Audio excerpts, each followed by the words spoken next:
Awesome. Well, thank you guys for joining us. We're excited to have Southface again lead us in a really awesome presentation. All right, it is almost 2:03. We'll go ahead and get started now. I think I've welcomed all of you that are on the webinar, but in case you don't know who I am, my name's Anna Sharp. I'm the Community Engagement Manager at Livable Buckhead. We've got Katie Gable on the call. Katie leads up our transportation programming and all things work from home. She's a great resource for that and a great asset to Livable Buckhead. In addition, we have our partner, Southface. We've got Andrea Pinabell, who's here. She is the president, not executive director, right, of Southface, and she is going to be talking to us about energy efficiencies and just different tips and tricks, and we're excited to have her lead this presentation today. So I will go ahead and kick it off to you, Andrea, and thank you all so much for being here today. Thanks, Anna. I really appreciate it, and I'm so excited to be here. You caught us earlier in the conversation. We were chatting about the long-term partnership between Livable Buckhead and Southface. We've been partners for a long time, even on the new headquarter building that is being built out now. And I'm really excited to sort of see the generation of that headquarter building and for where our partnership goes forward. So I'm going to talk a little bit about the history of Southface, our mission and vision, a little bit about where we impact the work around sustainability at the intersection of the built environment, and then come up with some tips and tricks in terms of energy efficiency, indoor air quality. For those who joined my colleague Mike Barsick last week, that was really centered in weatherization within your home as you're all working from home and working remotely. So this is going to be a little bit different, but for sure, if you have questions with regards to his presentation or anything that comes up today, feel free to put it in the chat. If I can catch it, I will answer it. If not, we'll certainly have enough time at the end of the presentation to answer any questions or thoughts that you may have. So with that, I'm going to get us kicked off. What you're seeing in front of you is our headquarters. We've been in Atlanta since our roots in 1978, and this is our headquarters is located on the Civic Center site. It is a normal time open to the public. Obviously now during this pandemic, we are closed to the public, but during normal times, you can come for a free tour every Wednesday morning. And the whole mission of the organization is to promote sustainability at all scales of the built environment. So homes, workplace, and communities and cities level. So our headquarters is reflective of that. You can see a house and a light commercial building. And during the tour, you can see how we've integrated in not only energy efficiency, but water efficiency and new technologies that are scalable in all of your homes and within your businesses. So I mentioned that we've been around for a while. Our roots go back to 1978, when we were an organization that was founded out of some of this grassroots group of people who said there is a better way for us to get energy efficiency and renewable energy in our homes. And since then, we have evolved to be an organization that really spans all scales of the homes, workplaces, and city level, and really are driving towards that regenerative economy and a low carbon future, not just for those in any social demographic, but for everyone. And that's really important, that we also connect, as Anna said, like with the health and wellness. So our buildings need to promote the wellness and our health, and be a place of sanctuary. So Southface has been doing this since 1978, and as I mentioned, our vision of the future is a regenerative economy through responsible resource use, social equity, and a healthy built environment for all. And we do that work in a variety of ways. The first of which is really through through our 3 impact areas. There we go. Our first impact area is achieving climate mitigation and resilience through the built environment. We do this through our work in research, partnering with the Department of Energy, through climate mitigation, and technical services, which is a lot of what Mike Barsick talked to you last week. Actually going in and helping homeowners, helping developers, helping architects deliver high efficiency and both energy and water efficient renewable energy like solar and storage, but also healthy homes. And then we also work with cities, including the city of Atlanta, Buckhead, Sandy Springs, Chamblee, just on a local level, but also cities across the country on how do you do better community planning to integrate sustainability into your plans, ensuring that it is a resilient community for everyone. The second area of our impact is around increasing health and equity through the improvements to the built environment. So we talked a little bit about this last week. We also work a lot with housing authorities and low-income housing providers to ensure that those families who are truly in need of having healthy housing that's efficient and quality housing get that. And we're doing that in not only the city of Atlanta, but LaGrange down in South Georgia and down in Florida. But we're excited to do more of that. We also work a lot with programs and partnerships, like with Livable Buckhead, looking for opportunities to have demonstrations on educating the public on how you can create programs in your company to promote energy efficiency, water efficiency, and increased health, as well as a lot of the policy work that we do, both on the front end, working with cities to create like benchmarking ordinances, which is one of the things that we've worked with Livable Buckhead for a long time, was on the Better Buildings Challenge. For those of you who are involved in that, Southface was a technical advisor and worked very closely with Livable Buckhead, Midtown Atlanta, and Central Atlanta Progress to really drive Atlanta to be a national leader in reduction of energy and water consumption and energy efficiency across the commercial building space. And we were the largest and most successful of those Better Building Challenge cities, and continue to win award after award over many years. And for those of you, probably some of you were there last year, we actually took a victory lap when we achieved our 2020 goals, climate goals, a year in advance, meeting our 20% reduction in energy and 20% reduction in water across all of, I believe it was about 114 million square feet of commercial space across the city of Atlanta. And certainly, last but not least, our impact within area number 3, which is a lot of about thought leadership and building that knowledge base and the workforce to get us to that regenerative green economy.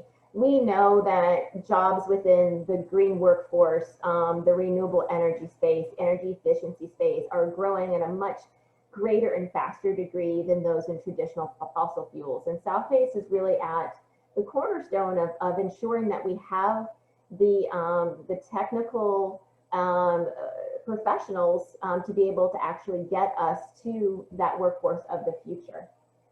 As well as what we talked about earlier is supporting and hosting different events like the Sustainable Atlanta Roundtable, where we can educate and lift up different professionals and experts across the variety of topics within sustainability. And I know Livable Buckhead has been part of several starts over the last few years.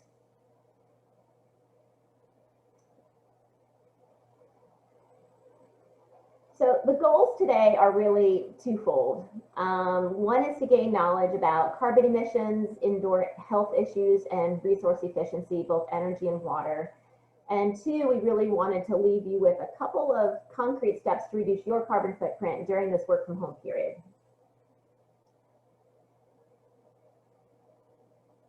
So first, kind of to level set everyone, you would think that with all of us working from home, that our energy consumption has actually gone down and our carbon emissions have gone down within the commercial space.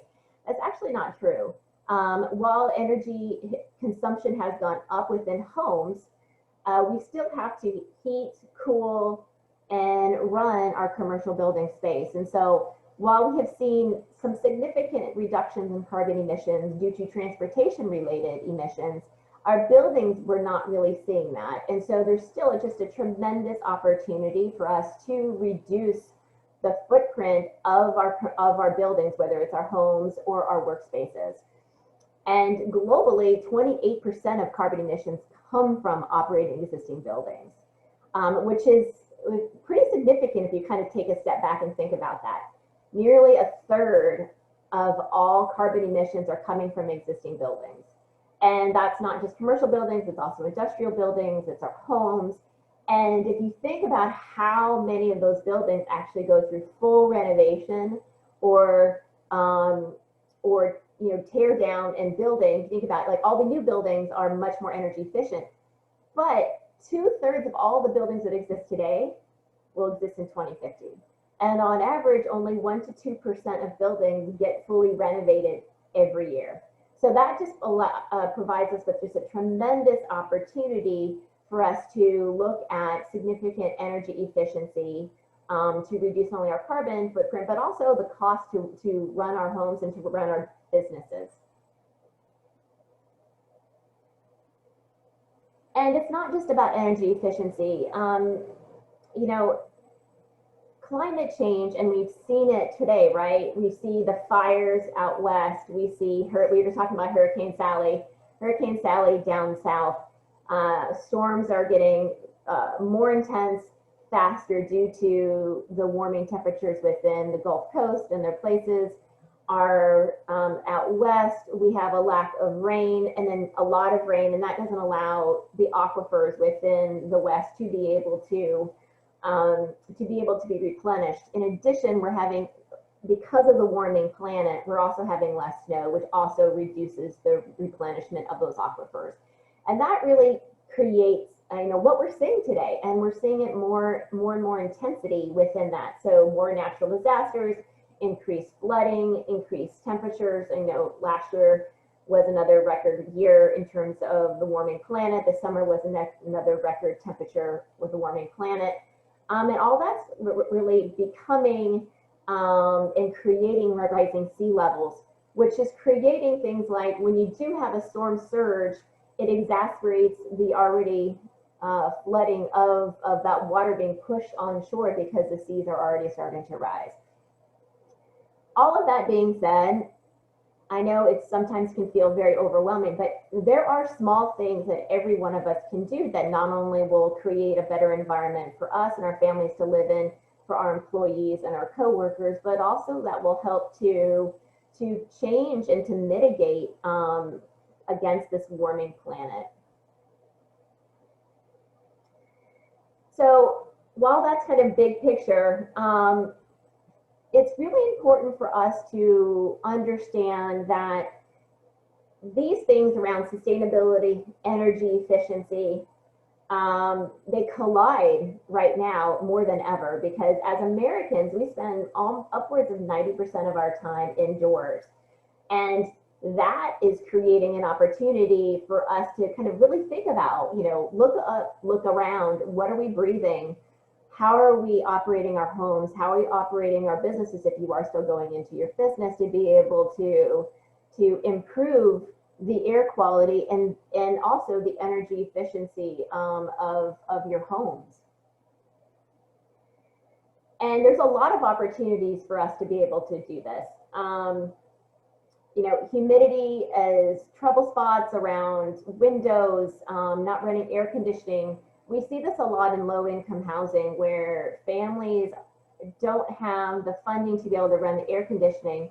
And what that does is it creates increased humidity within their homes. And that creates mold spores, which are an asthma trigger. And so these things are not in isolation. Like everything else, you cannot think about energy efficiency and indoor air quality and indoor health and your health of you and your family in isolation.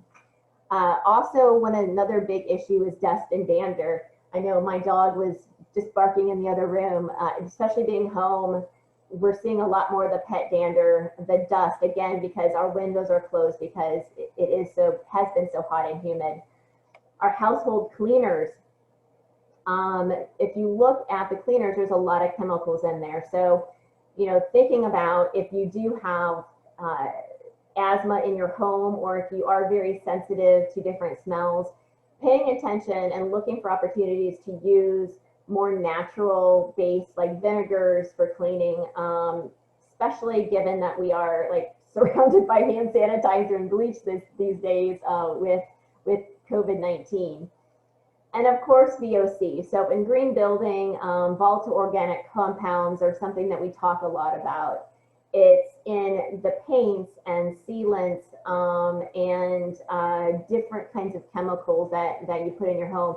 We are doing a ton of home projects right now. We're painting, we're putting in insulation, we're doing all those things. And that new carpet smell or the new freshly painted smell, what you're smelling is the off-gassing of all those volatile organic compounds that are dissipating over time. And you can actually get no or low VOC paints and sealants at exactly the same price as the old-fashioned traditional ones. So would really encourage you, especially if you're sensitive, to look at low to no VOC paints and sealants. It can make just a tremendous difference.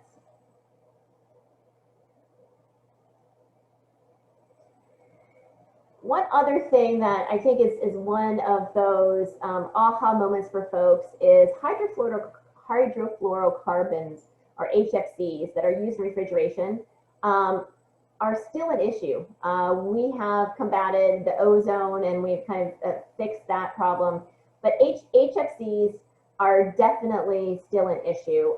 And we have worked with Georgia Drawdown, which is the solutions to getting Georgia to a low no carbon future as part of a global project drawdown. And the number one thing that we can do as a society, the number one solution for getting to a no carbon or low carbon future for the planet is refrigeration. Like, what do we do with all this old refrigeration? What do we do with, how do we recycle it? How do we come up with a more environmentally friendly solution to refrigeration? Because although it's better than the CFCs, HFCs are still a major issue. And I bet you if I asked, you know, out in the audience, how many of you have a garage fridge or have another fridge for, you know, for sodas or for beverages, most people actually put their old fridges out in the garage, or they go in, they get an old dented refrigerator. These are much less energy efficient. So not only are they creating and making your energy bills be much higher, they're actually also not that great for the environment. So if you have an opportunity to get a new one or to take advantage of Georgia Power's Energy Star rebates, I would highly recommend you do that. You'll see a pretty significant reduction in your energy bill, and you'll be doing better for the planet. So in addition to refrigerators, you know, another part of what you can do that can significantly reduce the carbon emissions, make your home be healthier and kind of help us get to a low carbon future is food waste. So I'm going to talk about food waste, phantom energy, and water waste. Food waste in the United States, we actually waste between 30 and 40% of our food supply. So if you think about that, 30 to 40%. The USDA estimates that's about 133 billion pounds and $161 billion worth of food that gets wasted. So, especially in today's world where, you know, we have a lot of people who are really hurting, our food banks, the lines within our food banks are much longer than ever. You know, it's an opportunity for us to be thoughtful about not only how much food we're wasting, but also, you know, only buying what we need and supporting our local food banks and other nonprofits who are supporting the families who are suffering. At Southface, we partner with Compost Now, and I think at Livable Buckhead, you guys do as well. And that is a great partner. And what they do is they actually take all the composting that you generate. At Southface, we're actually a zero waste facility. So we compost everything that either we create from our employees, and also every meeting or event that we host. So we compost all of that. We work with Compost Now, and then they have facilities around the city where they compost that, and then you in your gardens can take that soil and use it within your gardens, and significantly reduce the greenhouse gas emissions that are created from food waste that is just right now being in landfills and it's just emitting methane gas. Phantom energy is something that a lot of people don't really know about. It's all of the chargers and electrical items that you keep plugged in and you don't use them. So whether it's a power strip like you see here, or your iPhone charger, or your cable box, all of these things, if you're not using that, it's still drawing power.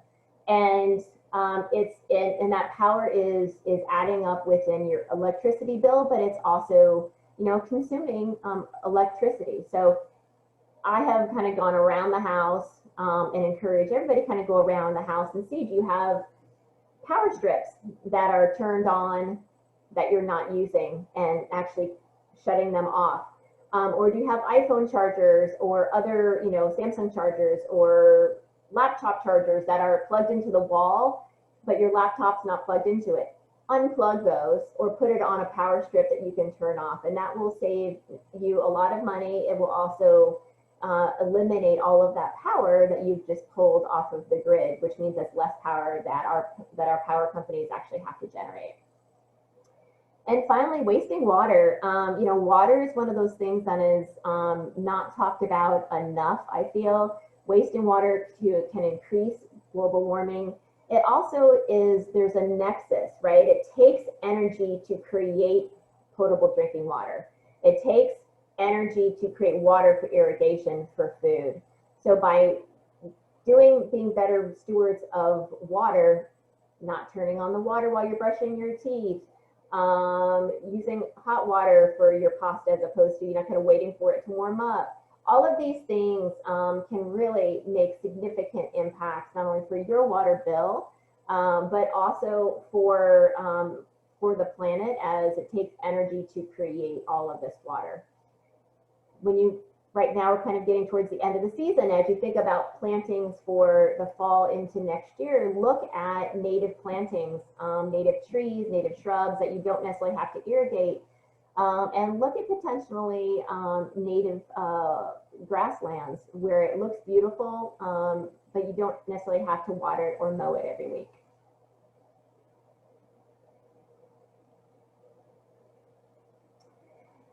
And, you know, those are just a few tips and tricks. I'll give you a couple more about indoor air quality here in a second. You know, I hear a lot from people, from our stakeholders around the country that, you know, what can I do? I feel like this is a big issue. And I'm just here to let you know that you can make a difference. Like, you can help build a low carbon future. You can help the city of Atlanta, your family, your businesses, do your part in order to help us all thrive and survive over the next generations. And as we kind of sit at home, and Mike may have touched on some of these last week, but some really easy DIY tricks that you can do in your home in order to improve your indoor air quality. That's IAQ, is indoor air quality. One is create a dry environment. How many times have you looked underneath your sink in your kitchen and you see a little bit of water? You need a silicone around your faucet in order to minimize the water intrusion. Remove the dust and dander. Swiffer is my friend with my dog and my son and everything crazy around, so we try to keep, you know, the Swiffers around. Limit your household chemicals. Look for opportunities to use vinegar, lemon, salt, some of these things that have been around a long, long time. I often say that, you know, it's interesting to think back to my grandparents and some of the things that they did before we had all the chemicals that we have today in our cleaners. And a lot of those actually work just as well and are cheaper and are better for our indoor air quality and for our own personal health. Mitigate your volatile organic compounds and particulate matter. look for, if you love to burn candles, look for natural soy candles. Any of the plugins that you have that you put in, it plugs in, you know, kind of warms up. Those are all typically made of oil-based, so a lot of that have the volatile organic compounds in them. And if you're sensitive, that's going to create triggers for asthma and for upper respiratory issues. And weatherize to keep your outside air out and your air conditioning in. Air conditioning is really important for reducing that humidity. Change your filters every 60 to 90 days, especially in times of high pollen. So in the spring and the fall, you may have to do a little bit more often. And look at HEPA filters to be able to really reduce the dander and the pollen that's in your air. If you can see your blinds blowing, you can very easily get a caulk machine and really caulk your windows underneath your window sills, and that will really not only kind of keep all that air conditioned air inside, it will create a much more comfortable environment for you and your family. In addition to just reducing your energy bills, because you don't want to pay to air condition all that space and then have it all go outside anyway. So it makes good sense for you to be able to do that. And at Southface, we've been hosting some free webinars on how to weatherize your home. I know that the one that Mike Barsick did from our team, that was posted on the Livable Buckhead's YouTube channel, and he had a lot of really good tips and tricks as well. So I would encourage you, if you missed that last week, to go to the Livable Buckhead YouTube channel or to southface.org, and you can check out all of those free resources. So to kind of go back and give you a recap, some of the things that you can personally do to reduce your carbon footprint is compost, reduce your water waste, look for opportunities to eliminate phantom energy, change your HVAC filters, replace appliances with energy saving models like Energy Star or WaterSense if it's water. Use LED lights. They don't produce as much heat, so you get energy savings on that part of LED lights as well. Raise your thermostat to 78 for the day and 74 at night. That will save you significant funding or significant cost to your energy bills.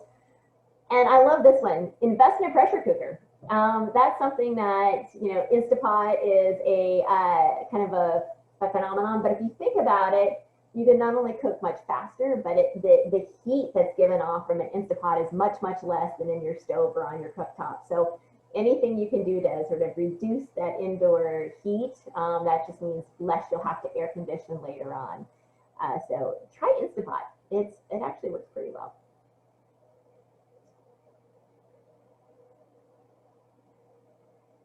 And as I said, we can all be part of the solution. And as we kind of think about, what Southface's mission is and our part of this process, we love this work that we do, but we can't do it alone. It takes partnerships like Livable Buckhead. And, for any of you who are members to Southface, thank you very much. We are a member organization. It's through your membership and through your donations that allow us to do the work, not only with partners like Livable Buckhead, but really helps us help those who are living in vulnerable communities or underserved communities who are actually impacted in a much greater degree for climate change, for flooding, for higher rates of asthma, for higher rates of energy burden than those who are not in vulnerable and low-income communities. So all of that really helps to support our work in helping them. As well as volunteering, we do have opportunities throughout the year for volunteering, and so you can kind of learn how to do all of these tips and tricks within your own home and take it back to your community. And also it's an opportunity just to meet new people and to get involved in your community. And then finally, thank you. This has just been great. I'm excited to answer any questions you may have. This is our website. There's a lot of free resources on there. Follow us on all of our social channels. For those of you who don't know, Thursday night is Visionary Dinner. It's our big virtual gala.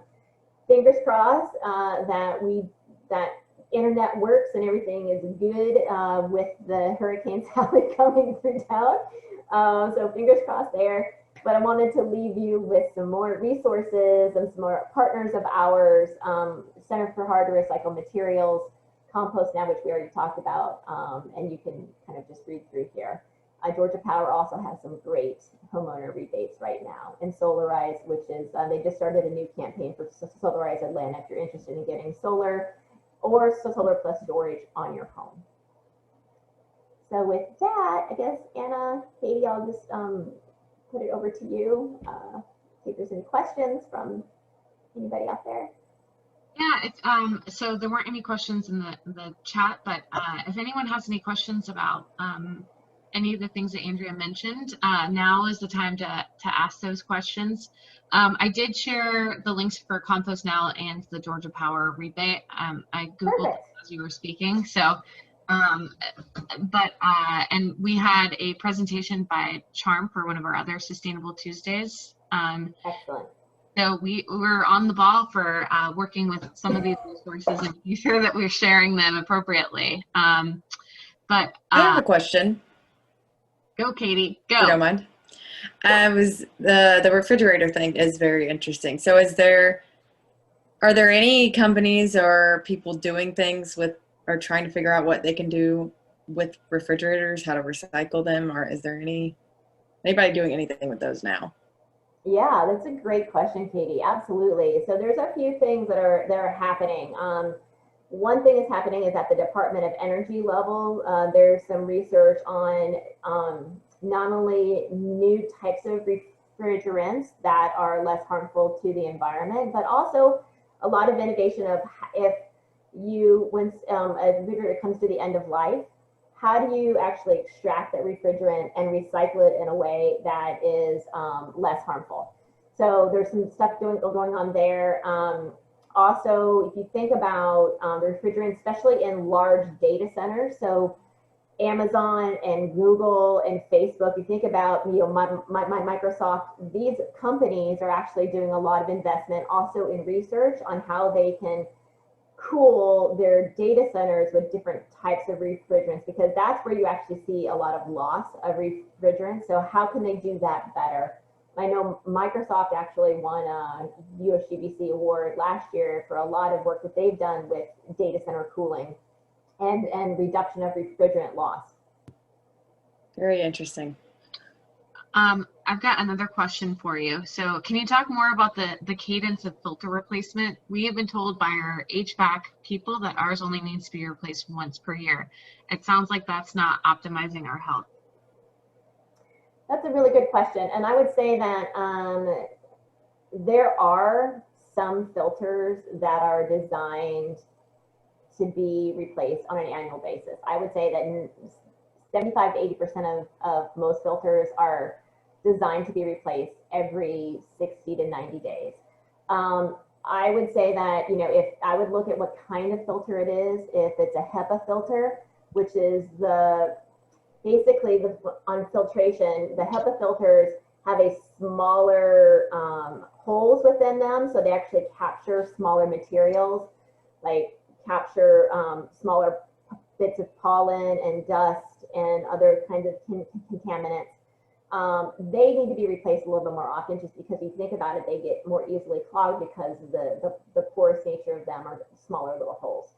And I'd also say that while some HVAC companies say that they only need to be done every year, if you have somebody who's sensitive in your home, has either bad seasonal allergies or other kinds of upper respiratory illnesses, I would encourage you to change out those filters more often. Another question is, does it make sense to open our windows even in the heat of summer for a few minutes just to circulate outside air? Really good question. If your HVAC system is designed properly, you don't need that, because you're actually pulling in enough fresh air to circulate If you, running your ventilation fans in your bathrooms are really important for taking out that humidity. And if you think about air conditioning, the first 60% of the time that you just turn on your air conditioning, if you haven't had it on, is actually just pulling out the humidity out of the air before it actually even starts to cool. And so if you want to, have a little bit of fresh air, you're actually introducing a lot more humidity, given we live in a hot, humid climate, into the space. And then your air conditioning is actually working harder just to pull all that humidity out before it actually starts to cool. But if your system is designed properly, you don't need to open up your windows to be able to get that fresh air. Ceiling fans are a really good way to circulate air and to ensure that your returns within your home are actually make sure that the air is getting into the returns. That's how that circulation happens, is the return. So make sure if you have a return on the floor or up on the wall, make sure those returns are not blocked by furniture, and that will also help with the circulation. I have an interesting thought on that. Well, not a thought, but we have an old house, and we had a lot of issues with the humidity here, and so we bought a dehumidifier, and it works great, but obviously it uses more electricity. And then we bought like 7 plants, live plants, and put them around the house, and it completely sucked all the humidity. We don't have to use the dehumidifier anymore. It's been amazing. That was an interesting finding once we bought some live plants. Absolutely, and plants are, they're also very good for cleaning air. There's this really, there's a lot of studies now of living walls, and there's a study in China where they're actually growing plants along the interstate, along the pillars within the interstate, and actually it's absorbing and cleaning all of the SOx and NOx and the air pollution coming out of cars. The plants are our friends, and I think that's an amazing finding, and you don't have to water them as much either, which is good. Exactly. Yeah, we had a horrible moisture smell that kept happening, and now that's gone every time it rains. The plants are amazing. I agree. Maybe I should increase the humidity in my house so I stop killing plants. We have one more question. Can you talk a little bit about the materials that Charm might be able to recycle that aren't normally recyclable? Absolutely. So Charm is just a wonderful partner. We can recycle through Charm things like aluminum foil, glass is a big one, right? Because a lot of the city of Atlanta and some of their municipalities stopped collecting glass. So you can collect glass, styrofoam, mattresses, because they actually get decommissioned and separated out. One thing that you cannot recycle is batteries. So batteries, unfortunately, you have to just throw away, which is not good. So getting recycled or rechargeable batteries for like the AA, AAA batteries, those kinds of things is really important, because batteries, unfortunately, you cannot recycle. And if you want more insight on recyclables for Charm, we have a live demonstration that we did 2 weeks ago or 3 weeks ago at Charm. So, and please go check out Charm as well. When drop off your recyclables and check out kind of all the cool things that they're doing. They're turning cigarette butts into like park benches, which I think is really cool. So, yeah, well, I think that was all of our questions. Is there anything else that you wanted to share or make sure that we get the message out on? I just thank you so much for the time today. I really appreciate the partnership with Livable Buckhead. For those who would like to join us for a virtual visionary dinner, you can find out information. It's not too late to sign up. We're going to be cooking an amazing meal together virtually, and then having kind of a Jeffersonian conversation around what feeds you, which is our theme this year. Like, what feeds your soul, what feeds your heart, what feeds our community. And all of the proceeds go to supporting our work at Southface. So if you don't have any plans on Thursday night and would like to join us, I would love to see you there.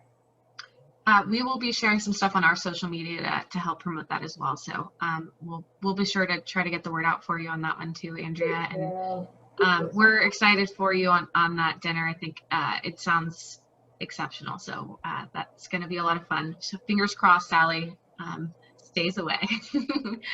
All right. Yeah, whatever you do, everybody put some very positive vibes out there that the power stays on and that everybody's able to connect and that we all just have an amazing dinner together. You got it. Yeah, that sounds great. Katie, did you have anything to add or all right, great. Well, Nope. Andrea, it's been lovely. Thank you so much. If anyone has questions that they are burning hot and they didn't have a chance to ask them, please shoot myself or Katie an email and we're happy to direct it to our friends at Southface. So thank you again and have a great rest of your day. Thanks, everyone. Bye, everybody.